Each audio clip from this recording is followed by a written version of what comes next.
شما این ساعت میشینید که بتونید راحت بلند شدید؟ من در حقیقت میگم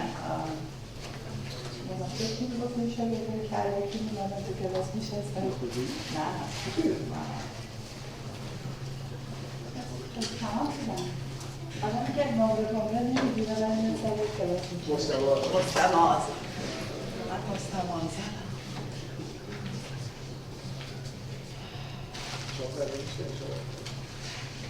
نمیدونم اگه خیلی ضروری باشه نه چه بنا نیست آره مگر در حق اینکه غذا بخورم اینجا من ناشرم بخورم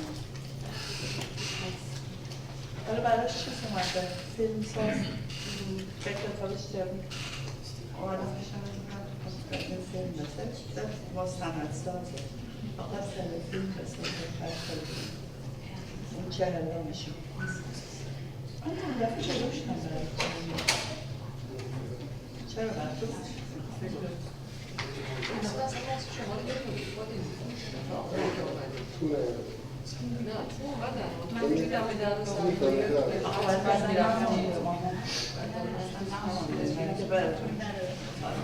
چرا صحبت بشن ممکنه؟ چرا صحبت بشن؟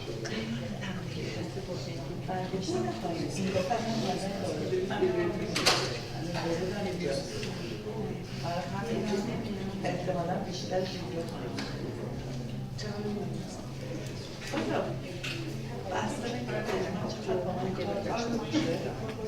همین که بگه دیگه کار ندارم خب یه سر دارم با اینو باید دارم البته از اینجا بازی پردازم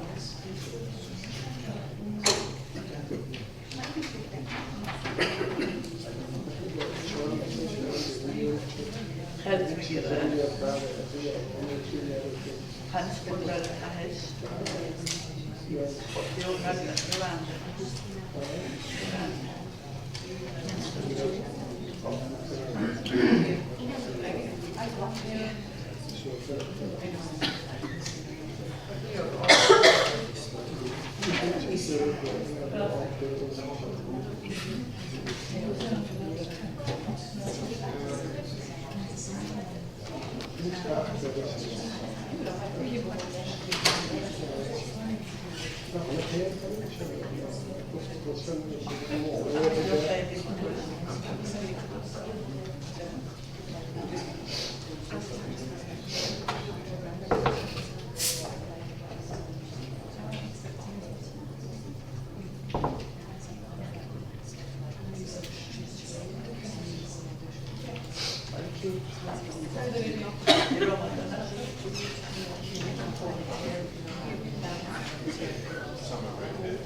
برنامه سیتون اینجا بود اونجا بهش گفتم فرصت تبلیغات نداشت مطمئن نبودی که بگم ولی اون گرفت در طالبی که باید بزنی گرفت حتی بهش گفتم نه یا هزینه سفر تو بگیم ولی خودش گفت من میخواستم بعدش بمونم قبلش بکنم اومد اینجا بود میخواستم این رو برادرش کارباز بهشم ویزا بگه دیگه این کارات نکرده رفت سان فرانسیسکو با آقای خانم مسی آشنا شد با هم گشتم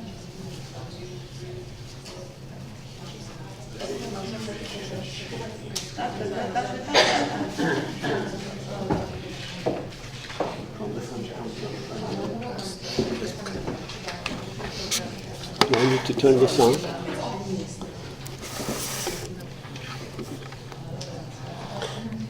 Good evening. My name is Abbas Milani. Welcome to the last event of our quarter. It is a little late in our quarter, as you know, but it had to do not with our planning, but with the State Department and their process of giving visas.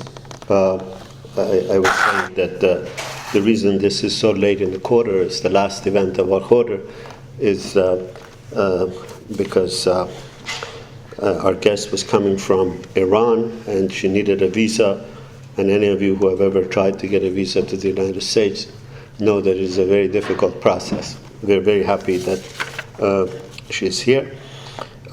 Before saying a few words about her, I want to first make an announcement and then introduce our event tonight.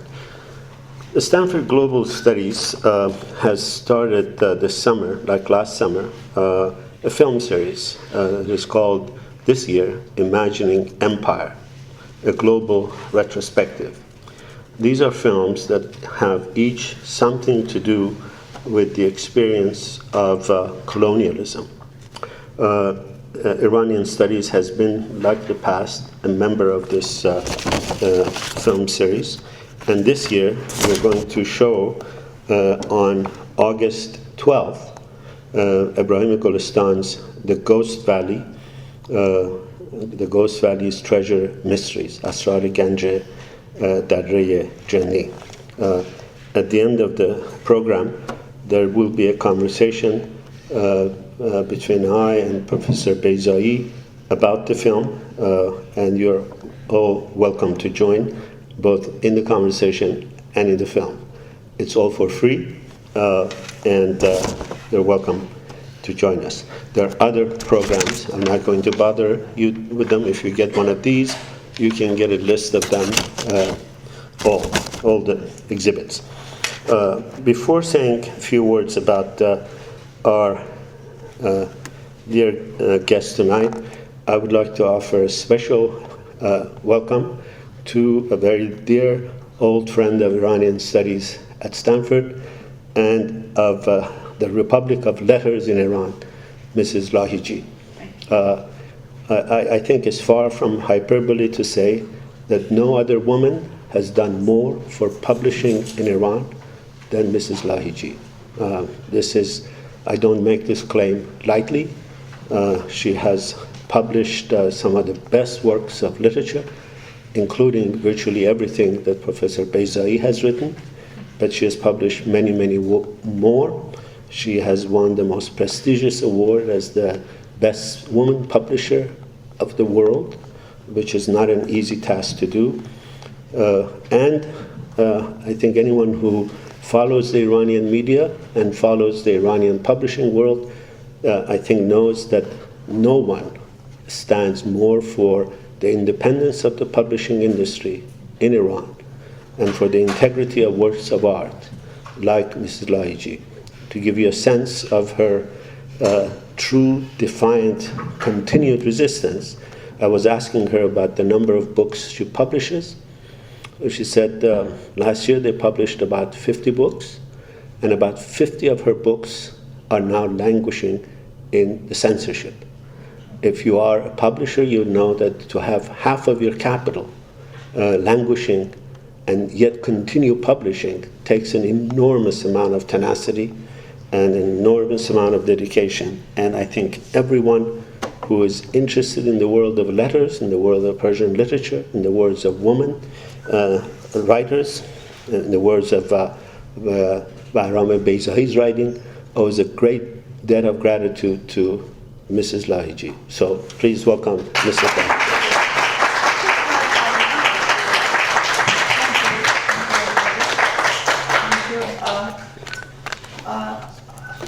Please come and say a few words. Yeah, that is not my night. It's the night of. Every night is your night. Oh yeah. It's the night of Mrs.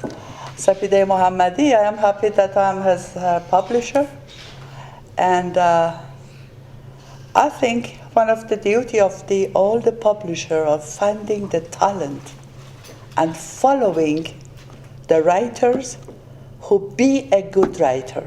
And what I do, one of the things that I think is for all the publisher, But what I do and I like to do is this. Sometimes they find me harsh, but I'm not harsh. I'm very kind. But if you ask Mrs. Mohammadian, he will say that I am harsh.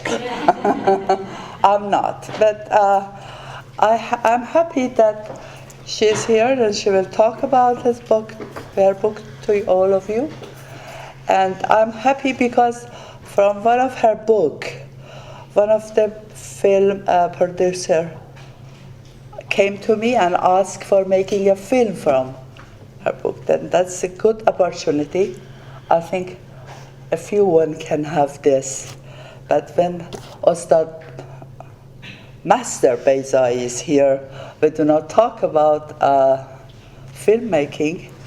But sometime I was thinking that talk to him about her book.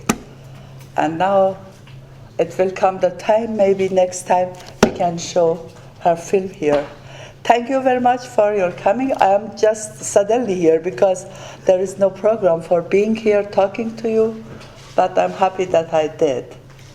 Welcome to Mrs. Mohammadian. Thank you, Mr. Milani.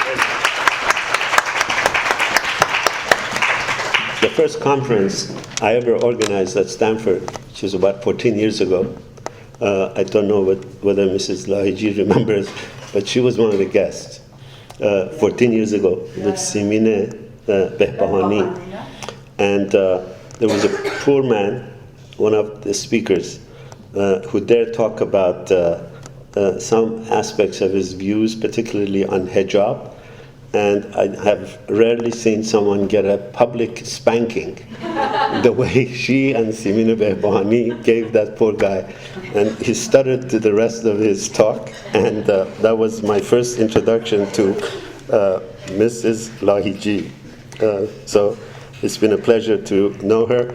And the fact that we have Ms. Mohammadi here tonight is precisely because Ms. Lahiji recommended her as one of the young talents, upcoming talents in Iran. One of the things we have been trying to do at Iranian Studies at Stanford is try to invite people from inside Iran who are less known in the outside or who have less exposure to the outside. This is our third speaker in this series. This is the third person we have invited from Iran. Mr. Amjad was the last one. Aineh Moradi was the first lady we invited from Iran. And we also had Abdul, who has 1 foot here and 1 foot in Iran. So 4 of our last speakers in this quarter have been either from Iran or have had a foot in Iran. Ms. Lahiji is the cream on top of the cake. Now, Sepideh Mohammadian is one of this new generation of writers. I have talked to her a little bit about her career and heard about her career, a rather remarkable career, from Mrs. Lahiji. She decided at one time that she was going to dedicate her life to writing and become a professional writer. She had a fairly successful career as a first housewife, then as a lawyer. She had some very lucrative contracts with corporate clients, but she decided that her calling was as a novelist, and with no small amount of encouragement from Mrs. Lahiji, she decided to write, and she decided to write in areas that very few people have written about. One, the war with Iraq and the damage that it has done on the soul and the psyche of the people. She decided to do intensive interviews with people who have had the experience of the war, and decided to write about it. And as you can expect, the book never was published. The war, unless you praise it, is a taboo subject in Iran. To write about it in any serious matter is seriously prohibited. Then she decided to study another rarely studied subject, and that is the abuse of women in Iran. She studied it both as a sociologist as a trained lawyer, and finally as a novelist, and decided to write about it, and decided to do something about it, and decided to define her own life by writing novels. One of her, again, unpublished books has a wonderful title, Tanha va Raha, Alone but Free. It's about women who have been divorced but have found freedom in their divorce, but at the same time they have found an enormous life of difficulty, and she is trying to address those difficulties both as a sociologist and as a novelist. So it is with great pleasure that we welcome this young talented lady from Iran, and hope that this will not be the last time that she visits a major university in the West. Thank you.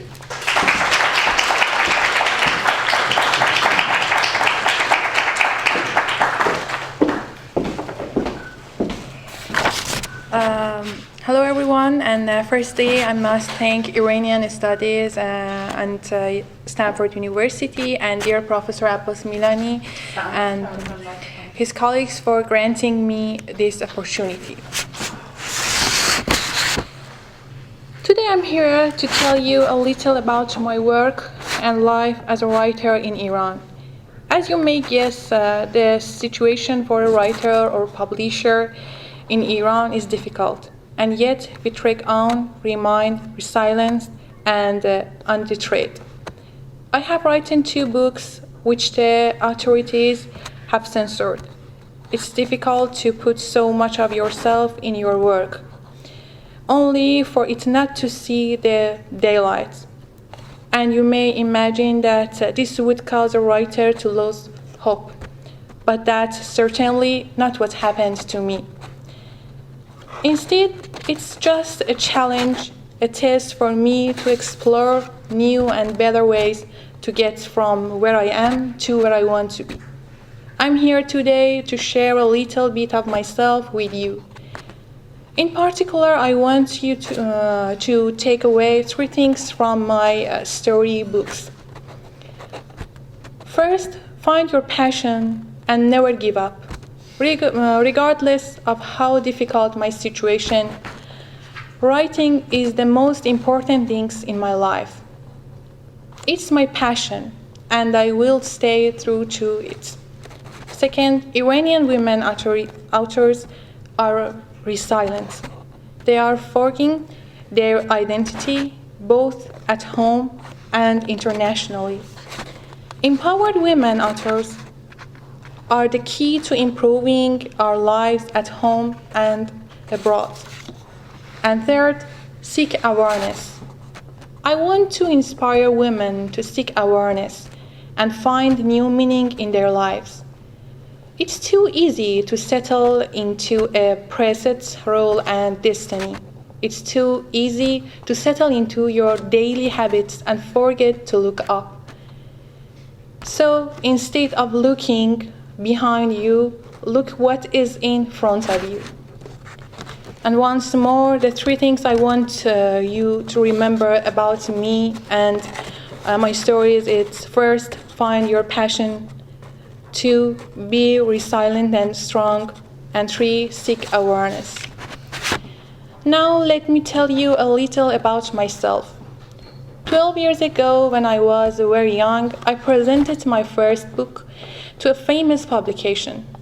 Although the publisher did not publish my book, they did me a great favor by introducing me to the publication Roshangaran and Women Studies, which is well-known in the fields of women's rights, culture, literature, and theater, and is famous for publishing Master Bahram Beizari's work.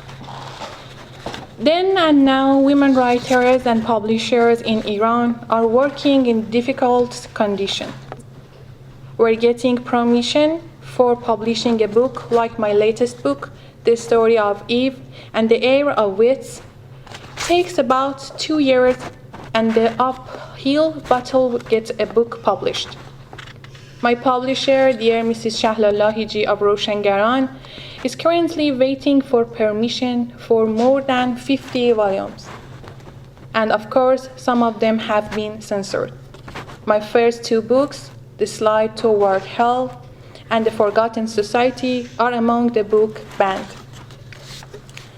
During my active years as a writer, I've cooperated with the Iranian literature section of Golestan magazine, wrote short stories, which later got published in collection Coming, Staying, and Living, and also had the opportunity to work with some women's protection groups that my mother was also involved with as a psychologist.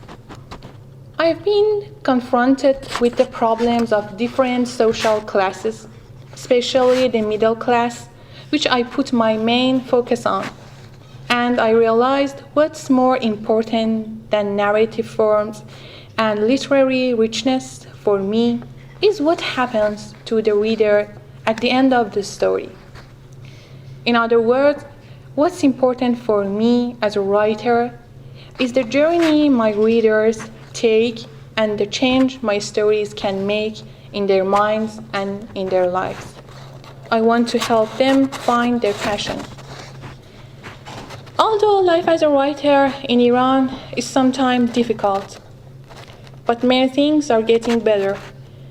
In the past in Iran, there were job positions that were not considered appropriate for women, and so they could not be socially accepted in those fields.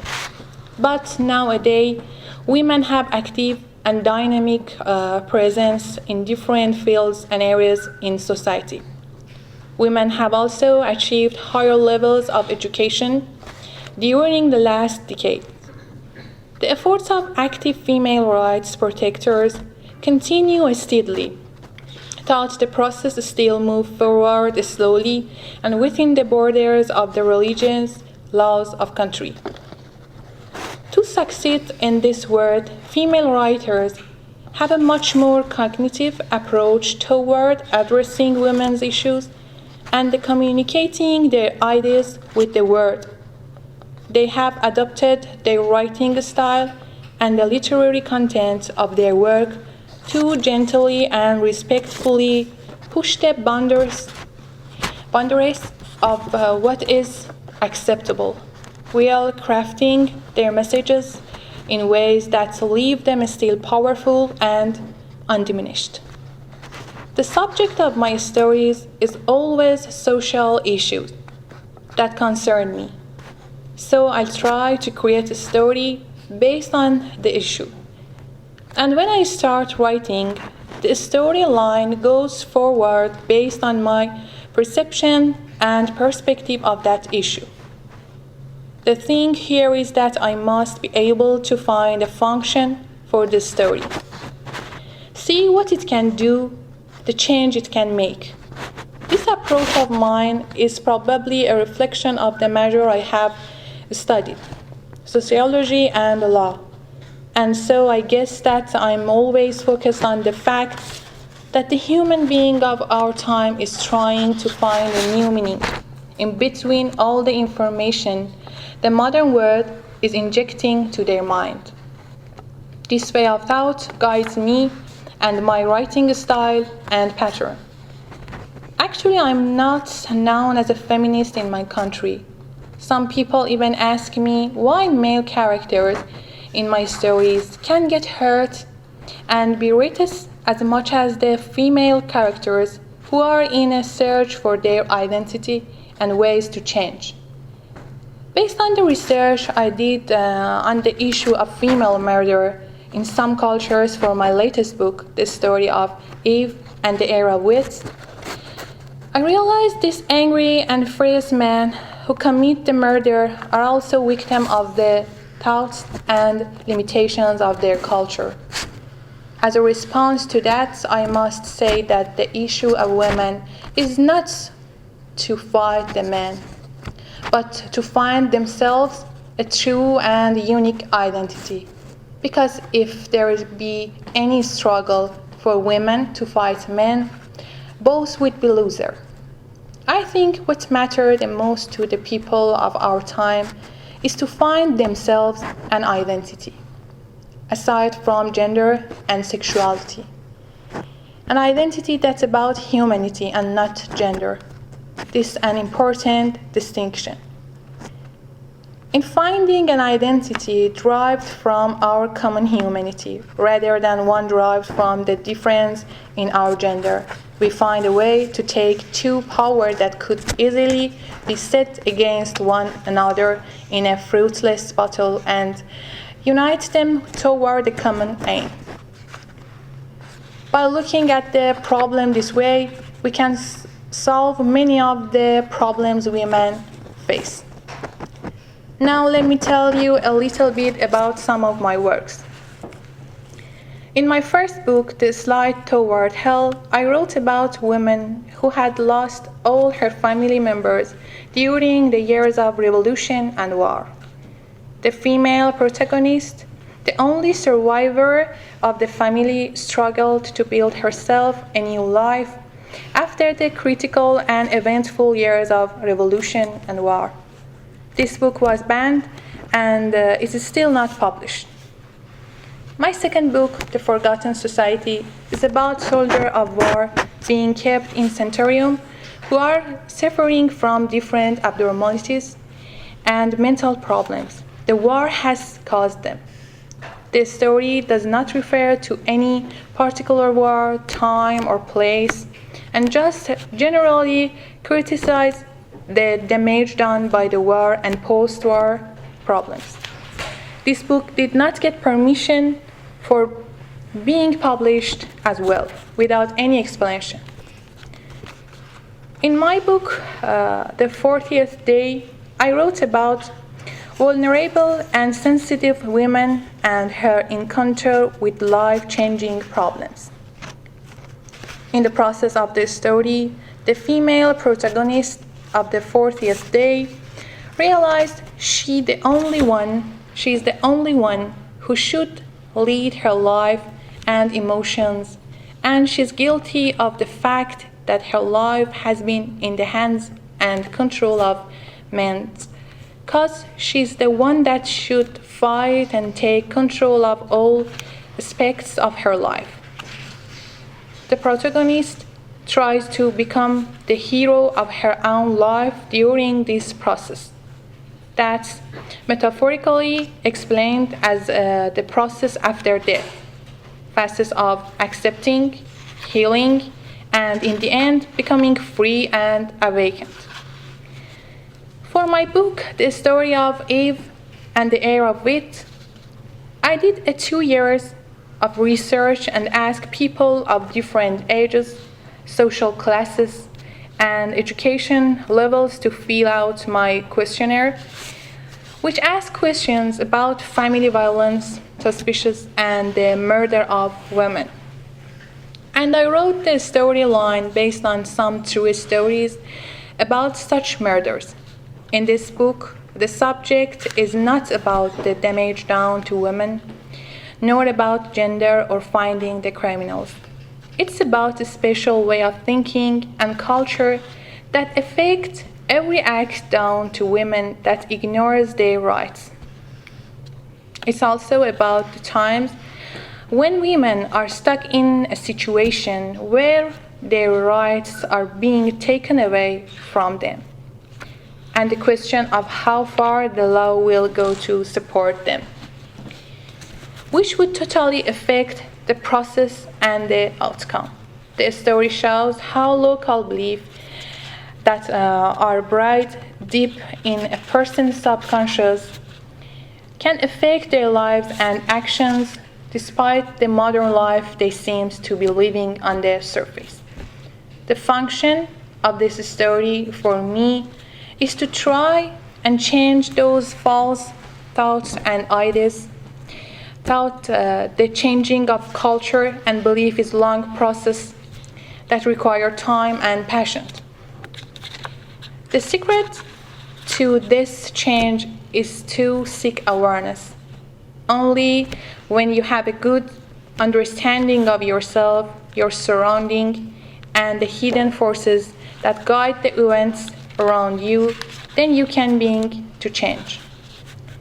I recently finished my latest book named Lonely and Abundant, a story that depicts the life of a woman after divorce and the emotional and social change a woman experiences after she leaves her roles as a married woman.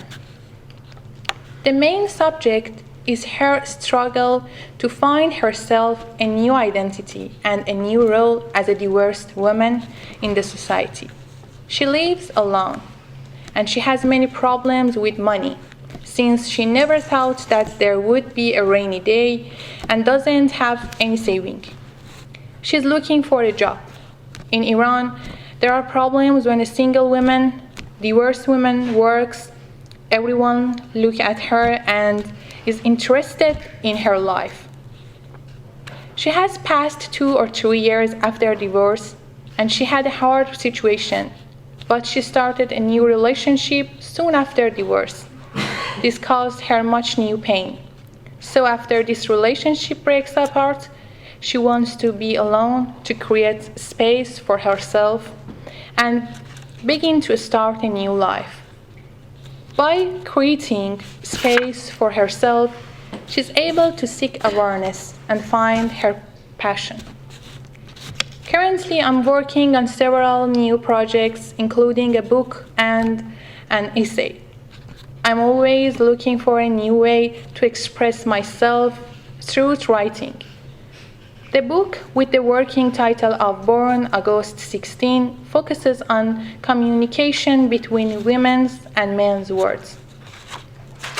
My essay is a social approach to Iranian Oscar-winning director Asghar Farhadi's films and his perspective as a filmmaker of the middle class, women and children, and their personal and social morals on different levels. This essay is only a social approach to Asghar Farhadi's films, and I think is much different from other essays written about his cinematic techniques.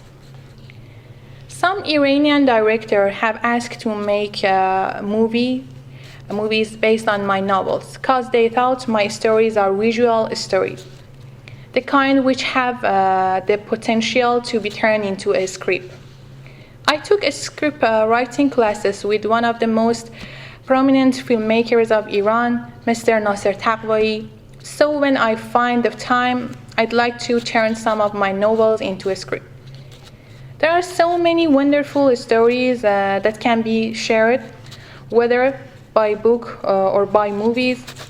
And the beauty of creating these stories is in almost infinite number of ways we can weave together our own ideas, experience, and philosophy to touch our readers' lives and ultimately make the world a better place for all men or women alike.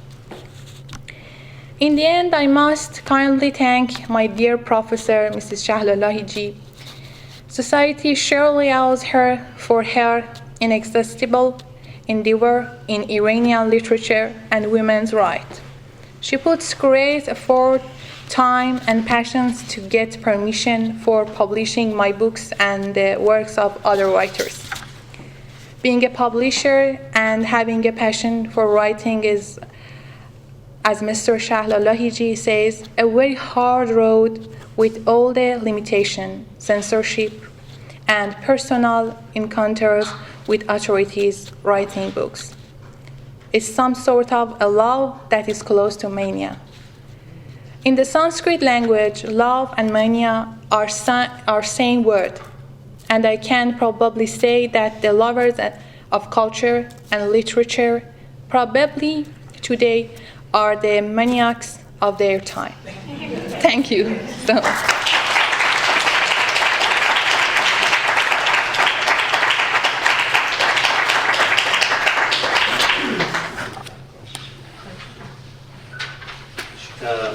She has promised to answer some questions, but has asked me to maybe help translate. I have to make a correction of what I translated one of her novels, Tanha va Raha. I translated it as free and alone. She translated it as alone and abandoned. Yeah. There's a very big difference between abandoned. So it's, I guess, a difference of view. But free is better than abandoned. Who the hell are men to abandon women? Yeah, of course. But So you can ask your questions in any language. She will answer in Persian, and I will try to translate for you in English.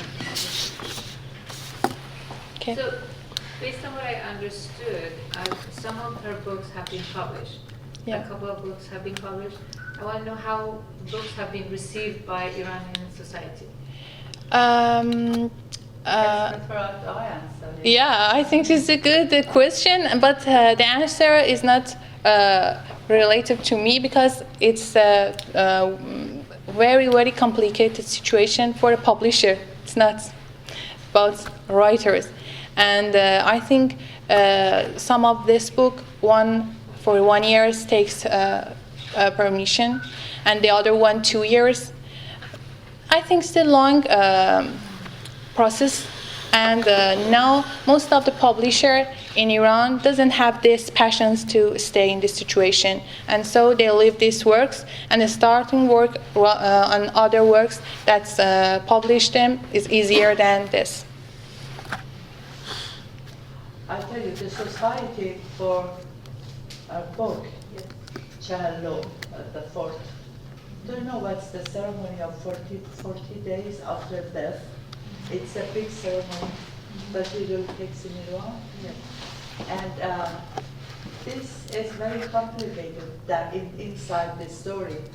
So they said, as well as he knows that husband has not died, she find it in the end, but said, okay, I will think that she will die. And tomorrow I have many work to do because of the 14th of March. You know? That's the key of the story. And it was, people liked it very much. It's the book that they want to make film from it. It's full of passion, full of passion. And the first edition was finished very soon. Thank you. Okay. I'm curious to know about your personal interactions with the censors. Can you describe the process and what do they do? Do they ask you to change things? And do they have a list of requirements that you have to? When they told us that some are خواهش می‌کنم تشریف داشته باشید چون ممکنه که واقعا سرعت من و پروسس من خیلی خوب نمیشه.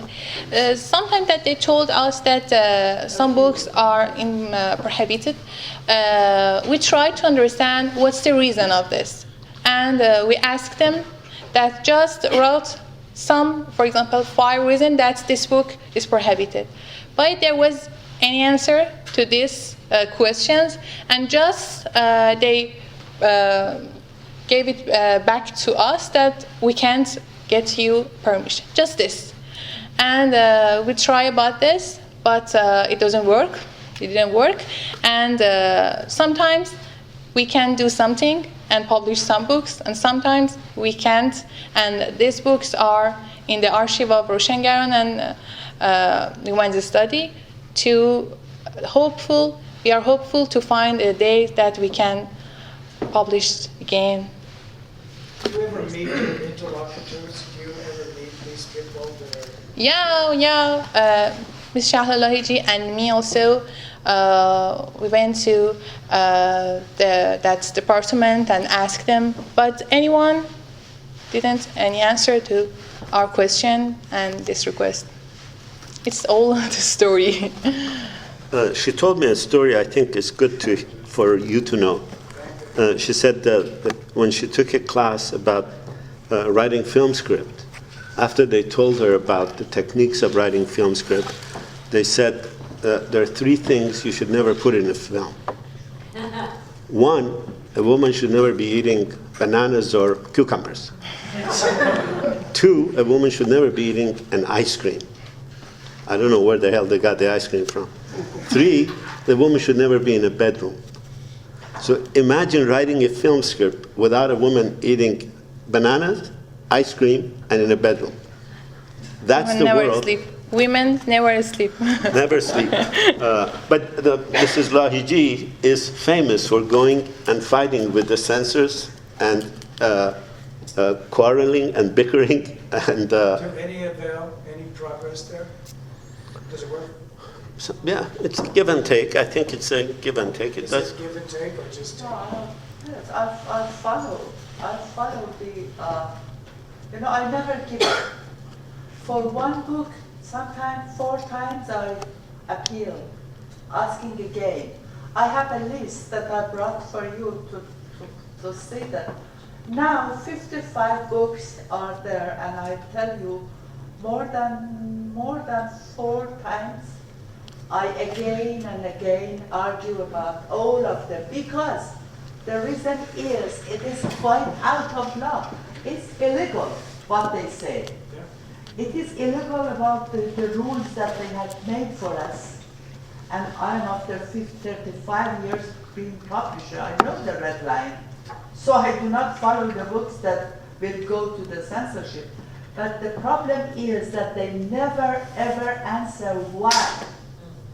Why this sentence might be deleted? Why these pages? Imagine if a book, they say, just delete 4 pages. So what? How I can connect this part of the story to another part? It's incredibly, makes all the publisher crazy if they want to offer something that have value. I always fight for Mr. Bezai, but they never used to censor Facebook because they know his value in Iran. Because he is not only a filmmaker or a theater director, he also is a teacher for all the people who works or study in theater. But now, for a book that had permission, this time they said some word has to change. And I said, never, ever I will do it. I said, because it has permission. It has permission. It had permission for years. But now they say again that it must be censored. What she's referring to, in case you don't know, it used to be that if a book got permission once, then the publisher had the right to republish. Yes. In Ahmadinejad, they said, we don't care if you had passed, you must resubmit and get a new permission. That's It is permanently. It has written on this, permanently permission. So they have to follow the laws that they have, that they do not. And that is the main problem, that they break the laws before everybody else. Have you seen any changes recently, like after the new presidency? I don't know, but I am very optimistic. So I also, as she said, look at the forward and not to the back, and I hope one day we will break them. I'm just wondering, with such a huge Iranian population now not in Iran, do your books or do other writers, Iranian writers, if they censor it in Iran, will they just maybe send it to Los Angeles and say, please publish it for us? And then maybe it'll wander back into Iran as well? I think so. Every writer wanted and likes that their books and their rights can publish to, in other languages and also have more readers in all of the world. But it needs to present these works to another country and other languages. And of course, we hope that we can find a publisher out of Iran to publish these books in another language. What? Even in Iranian? No.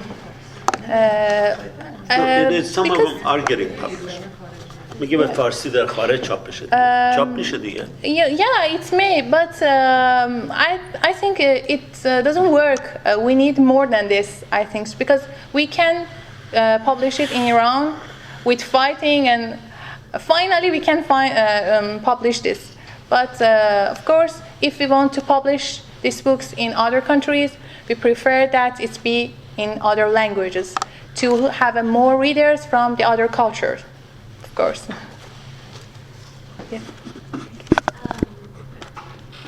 Your ideas, are they generally adhered to, pardon me, this is a good question, by other women, by the majority of women in Iran? Is this are your ideas on women finding their identity, is that a commonly identified and believed in theme? I think yes, because maybe sometimes media shows some other picture of people and other side of our women's in the world, and maybe sometimes show them chicken, but they are not like that. I think the women in Iran are so strong, and they was so strong in all the parts of our history, and I think they are moved forward all the time. They stayed in bad situation after war, after revolution, and with every other situation in Iran, they was very strong. I believe that it's in subconscious of every woman in Iran, but we try to get it out of their mind and make this potential to them act. I think it's my job, my work as a writer, and I can find in every mind of women in Iran, I think. I'm curious to know how you personally deal with the news of your work not being published, denied publication. Because I'm sure it's not an easy task. How do you handle that? Sometimes when I was younger, also every women all the time are young, but that time I'm lose my hope, because when I was so young, I need to sing, and I need to this works can be seen, and most things that could help me to keep on was my publisher, because sometimes I gave up and I told her I couldn't continue this because it doesn't work in Iran and we couldn't keep on. But now with this strong that she gave me, I know that I have to be strong. Sometimes when she told me that we have some problem with this book, now I can handle it and I can be strong and I can be passionate to continue the fighting, and now I'm better than past in the front of these problems. Thank you. So, اگه اجازه بدید به فارسی بپرسم. من حقیقتش دوست دارم بیشتر بدونم انگیزه شما به عنوان یک نویسنده زن با تمام موانعی که در سر راه دارید، فراتر از اینکه علاقه داریم به نوشتن چی میتونه باشه؟ برای اینکه نوشتن در ایران و نشر کردن در ایران مفهومی که شما خودتون الان اسم بردین رو داره، در نتیجه بایستی یه انگیزه دیگری فراتر از نوشتن باشه، چون وسایل نشر کردن محدود نیست به کتاب با تکنولوژی امروزه. دوست دارم نظر شخصی خودتون رو بزنید که انگیزه فراتر از نوشتن اگه اجازه بدین ترجمهش بکنم.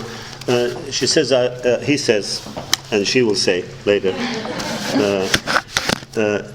he says, I'd like to know what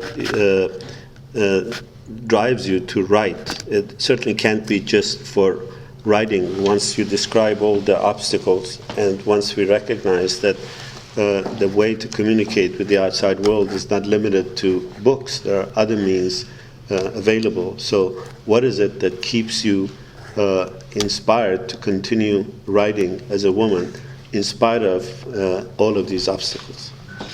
و اگه اجازه بدین من این سوال فارسی جواب بدم که با زحمتش رو به آقای دکتر بدین.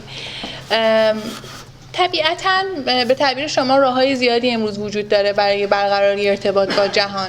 هر کس در یه زمینه‌ای به نظر من توانمندی داره.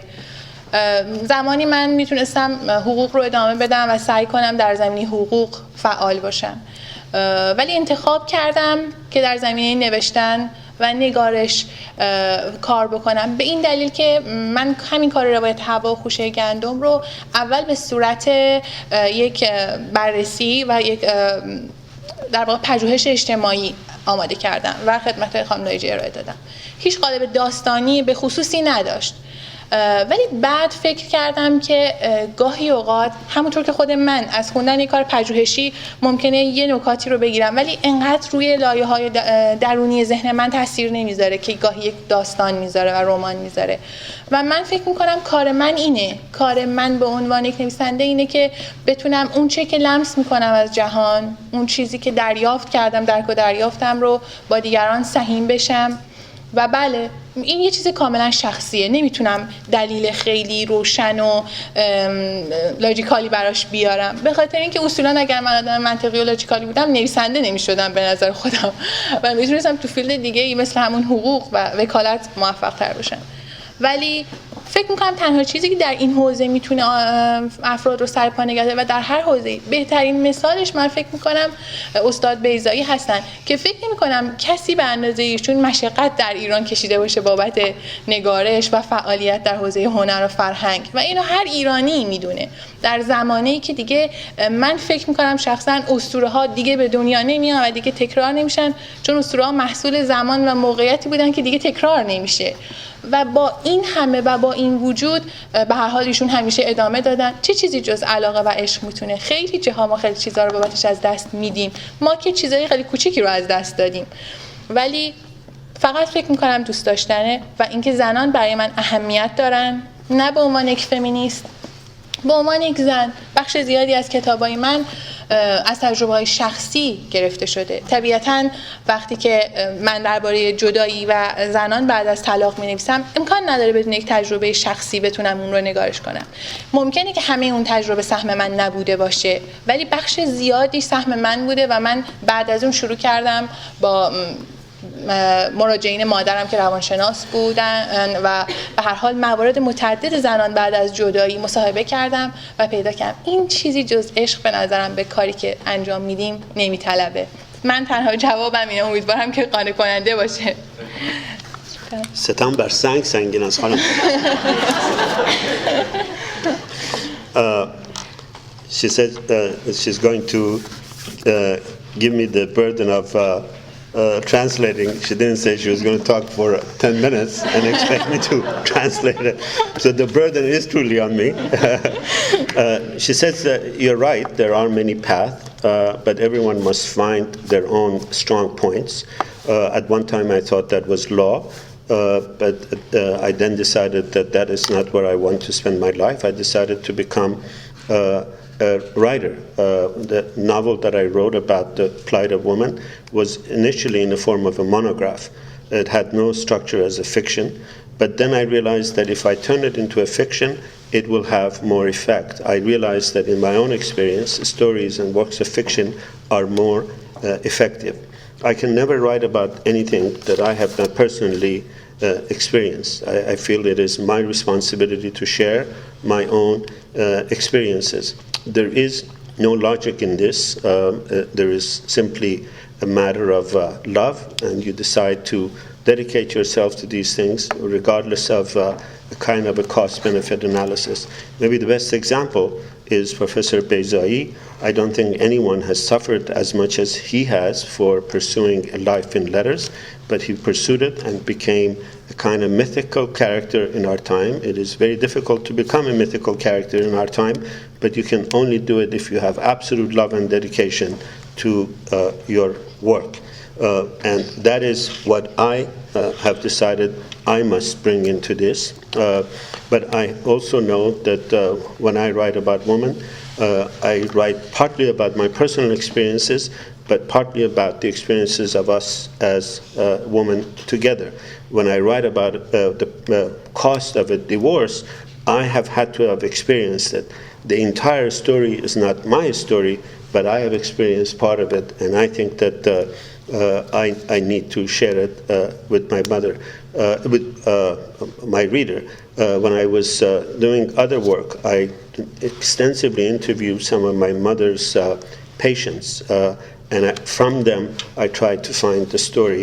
And what drives, the only way that it can be explained, the only logic, that there is no logic to it, the only logic of being a writer in Iran is loving it, or, as she said in her speech, being mad.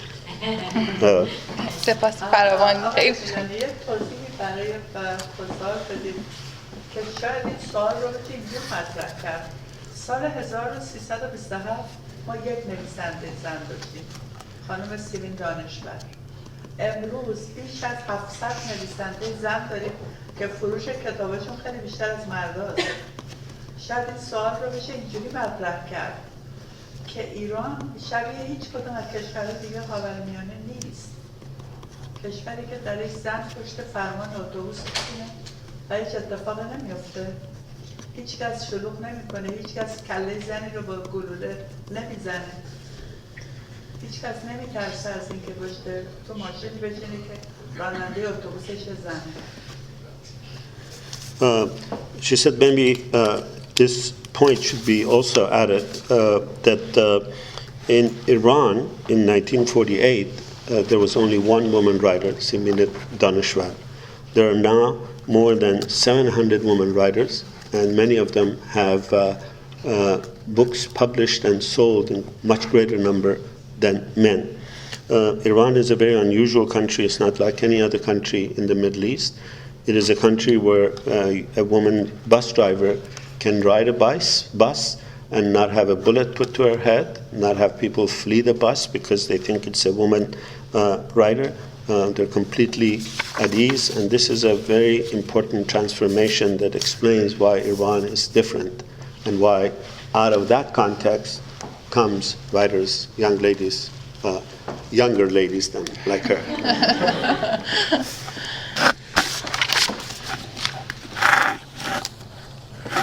Anybody else? Thank you so much for your presentation. As a member of the diaspora here, I don't get to have a glance at what's going on in that country. And I really appreciate your optimism.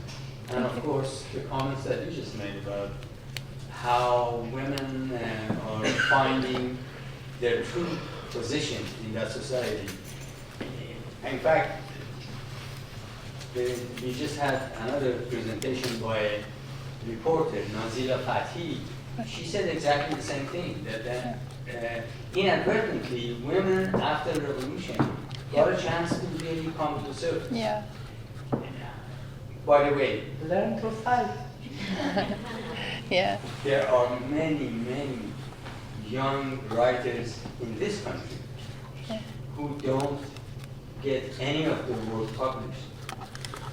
They don't have any censorship here, but there is such a thing called how would the market respond. So this is endemic problem everywhere. However, forgive me to ask you a personal question. Would you be able to walk in the streets of Tehran the way you are dressed? No, it's a rule that we have had a hijab and clothes like this, and I think it's not the most important for our women. Of course, it's most important that we can choose in freedom or wear our clothes or something like that. But now it's a rule. And I think this rule is not like, for example, Saudi Arabia or other countries like that. There is not so forced on keep this, but I think there is many other important things that we have to try to change this. And if we want to try to work on something like this, that is completely based of religions in Iran. It doesn't work now. Now we can find some ways to something that now we can do something for that. But I have to make one, let me make one point that I think is important to bear in mind. The Islamic Republic is trying to change the rules of the game. It used to be that if women come out of Iran, the way they dress is their business. Now, if women come out of Iran and they have a plan to return back, they have to abide by the rules in Iran. That is absolute extraterritorial terror.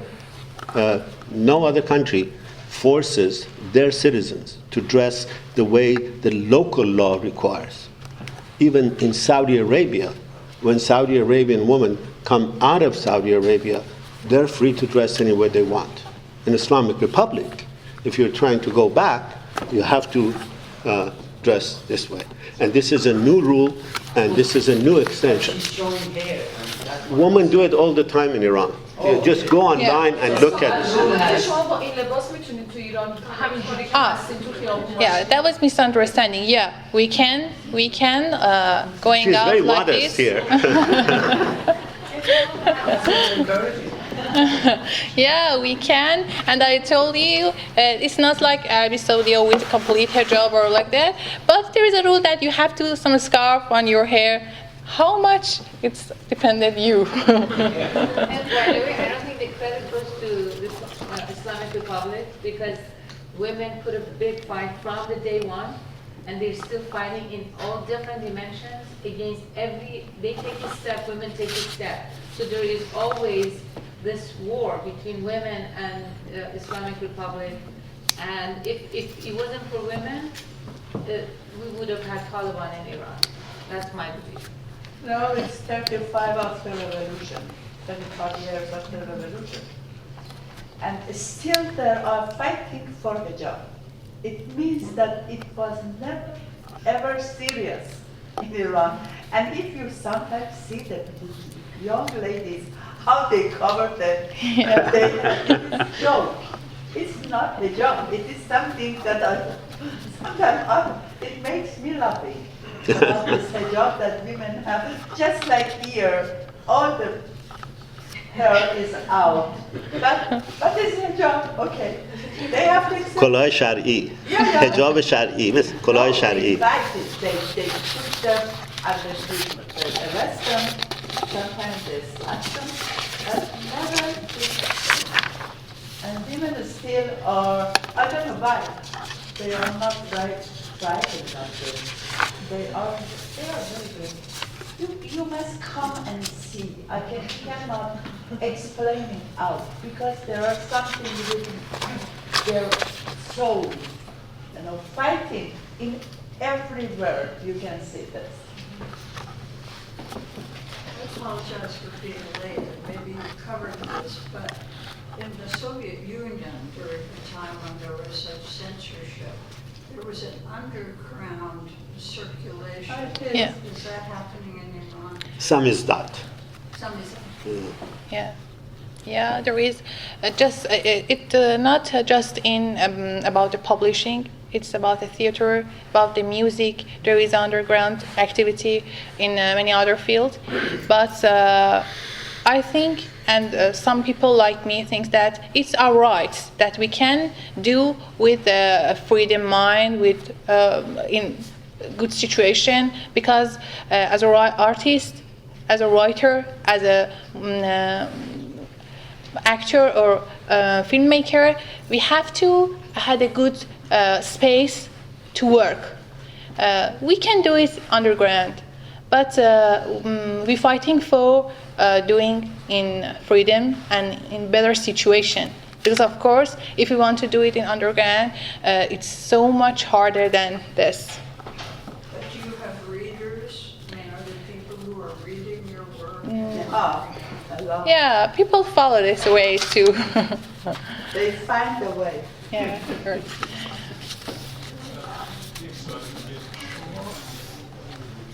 این علاقه که دارین نوشتن دارین مطالبی که راجبش می‌نویسین مخاطبتون کی هستش؟ یعنی با چه انگیزه‌ای و برای چه مخاطبی شما می‌نویسید؟ آیا نظرتون این هست که مخاطبتون اکثرا خانم‌ها یا زن‌ها باشن در سنین مختلف که از این تجربه‌ای که شما راجعش صحبت کردید می‌خواید بهره ببرن؟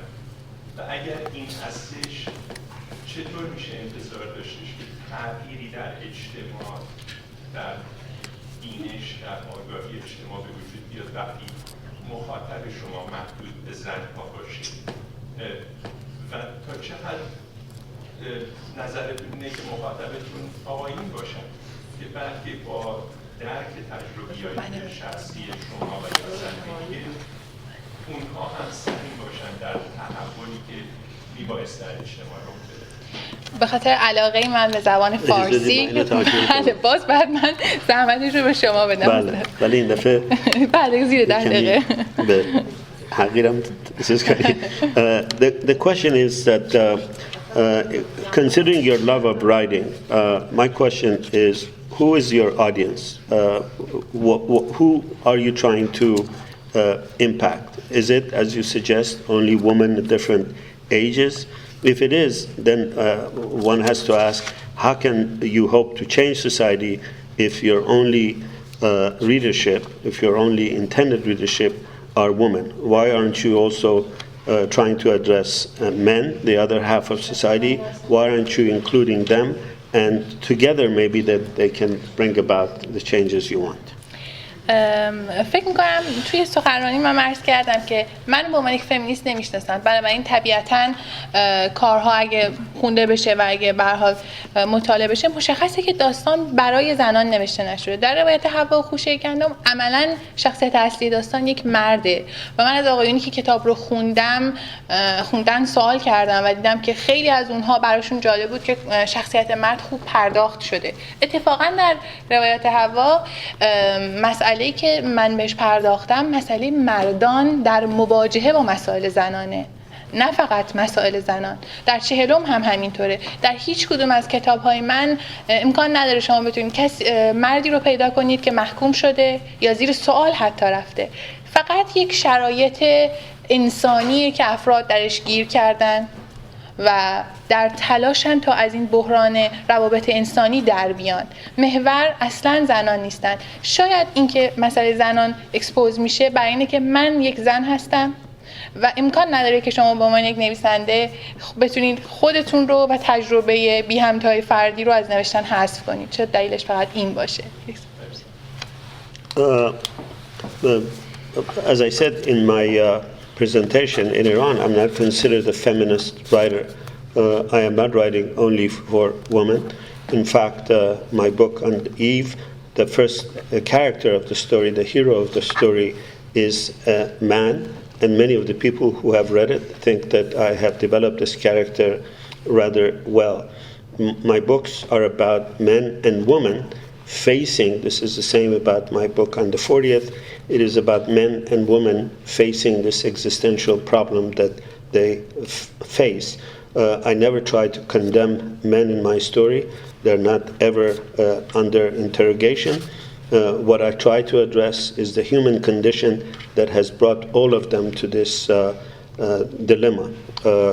And I write as a woman because that's who I am, and you can't separate who you are from what you write. But I don't address only women. We have time for one more question. You are not perceived as feminist back in Iran, and I'm not sure if you said that, but maybe you're not. I was wondering, so there's a broad perception of feminism. I was wondering, is there a very negative thing to feminism back in Iran? Is there anything that makes you feel, you would prefer to not being perceived? No, at all.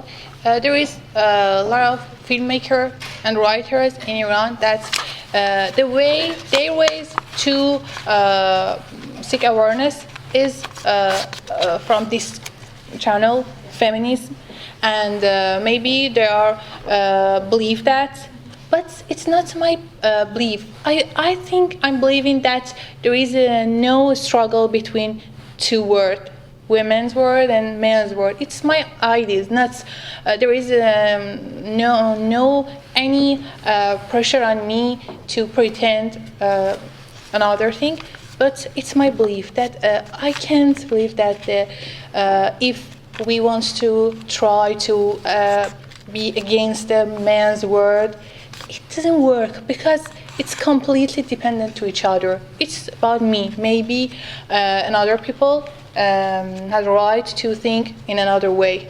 I don't know. First of all, I must mention this because I always say it's not men our topic.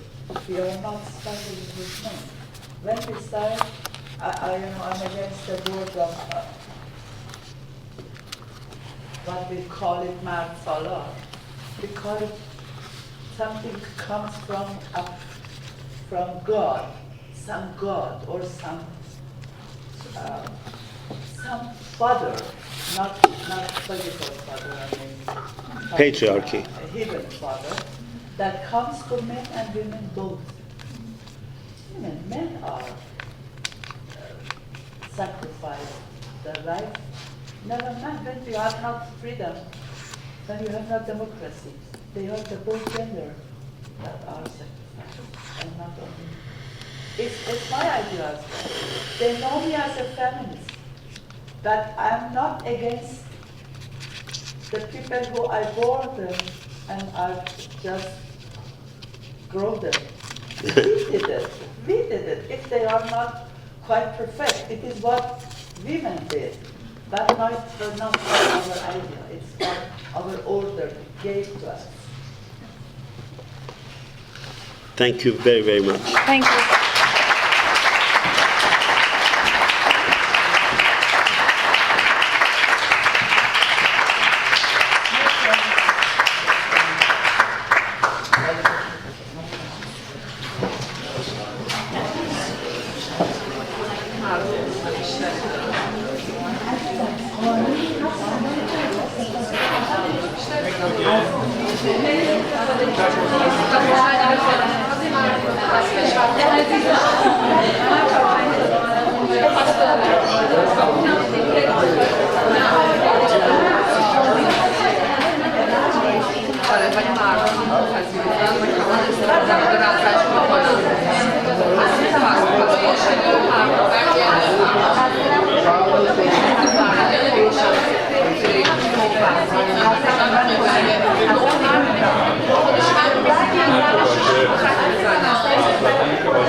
Hey, thank you very much. you have a card, we have email, can I send you something? Yes, of course. We are the books that you can find our telephone number and our address. Yeah, it's email address. Okay, I'm gonna send you some information. You're gonna be American writer. With email publishing. Very nice.